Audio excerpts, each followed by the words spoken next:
According to Pew's Research Center's Teens Relationship Survey, 88% of U.S. teens have a cell phone, most of them being smartphones such as iPhones or Androids. These devices come with many pros and cons. Pros include keeping in touch with family and friends, taking pictures or videos, playing games, study tools, or emergency calls. However, they can be expensive. You lose study skills, they serve as a new form of bullying, and they are addictive. With that being said, people use cell phones at inappropriate times. It starts in the simplest of places, your dinner table, your classroom, and worst of all, in the car. On your way to school today, did you happen to look over your shoulder to see the driver next to you?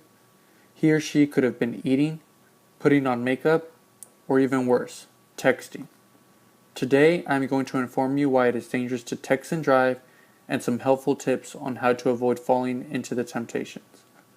Did you know that a texter is 23 times more likely to get into an accident than a non-texting driver? According to a recent AAA Foundation in-car study, drivers are distracted almost a quarter of the time that they are behind the wheel on their way to their destination.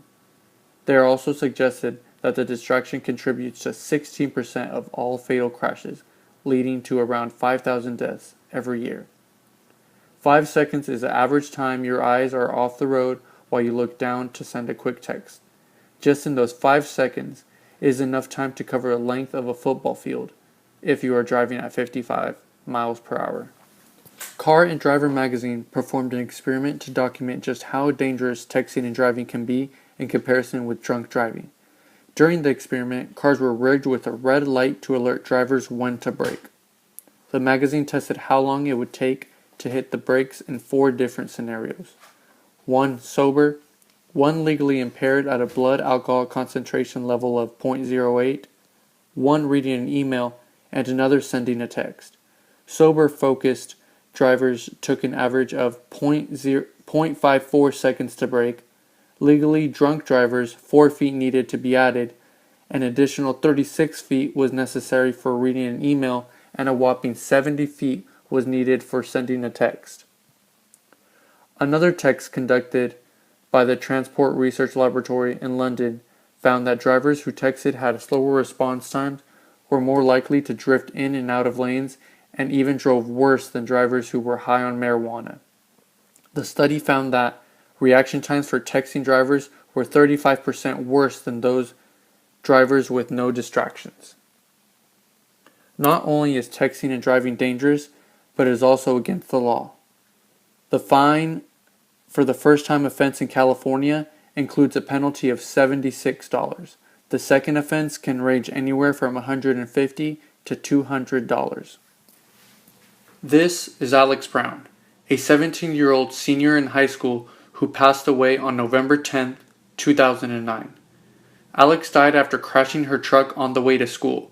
She was texting behind the wheel when she lost control of her car and was thrown out of the windshield. The truck rolled over and crushed her. Her family started the Remember Alex Brown Foundation that encourages safe driving.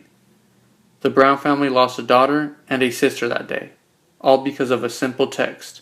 A text that could have waited another 5 minutes until she arrived at school. So what can you do to avoid the temptation of texting and driving? Turn off your phone or put it on silent.